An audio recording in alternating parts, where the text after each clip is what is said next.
ইংল্যান্ডের বিপক্ষে একাদশ থেকে বাদ হবার পর এবার আসন্ন জিম্বাবুয়ে সিরিজের স্কোয়াডেই নাম নেই সঞ্জু স্যামসনের। দলে ফিরেছেন রিঙ্কু সিং। মূলত আসন্ন এশিয়ান গেমসের কারণে মূল ক্রিকেটারদের ওয়ার্কলোড কমাতেই বিসিসিআই এর এই সিদ্ধান্ত। অন্যদিকে নীতিশ কুমার রেড্ডির ইনজুরিতে কপাল খুলেছে শিবম দুবের। ইংল্যান্ডের বিপক্ষে ওয়ানডে দলে খেলবেন শিবম দুবে। কিছুদিন বাদেই জিম্বাবুয়ের বিপক্ষে 3 ম্যাচের টি-20 সিরিজ খেলবে ভারত। সেখানেই সঞ্জু স্যামসনের চাপ কমাতে রাখা হয়নি তাকে। সঞ্জু স্যামসন সহ ইংল্যান্ডের সিরিজে দলে থাকা 6 ক্রিকেটারকে দলে রাখেনি ভারত। প্রসিদ্ধ কৃষ্ণা, হর্ষিত রানা, অর্শদীপ সিং, ওয়াশিংটন সুন্দর ও রবি বিষ্ণুইদের রাখা হয়নি জিম্বাবুয়ের বিপক্ষে স্কোয়াডে।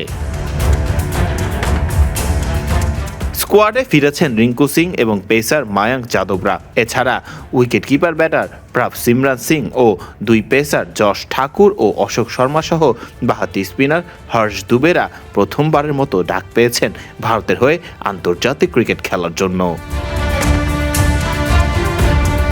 এক নজরে দেখে নেওয়া যাক ভারতের জিম্বাবুয়ের সফরের জন্য ঘোষণা করা স্কোয়াডটি।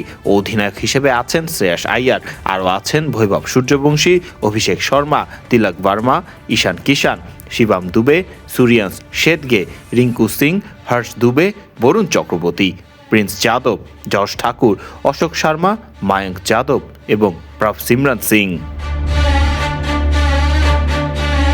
সময়টা এদিকে আবার ভালো যাচ্ছে না ভারতের। আয়ারল্যান্ডের বিপক্ষে 2 ম্যাচ হারের পর ইংল্যান্ডের বিপক্ষে এখনও জয়ের দেখা পায়নি ভারত।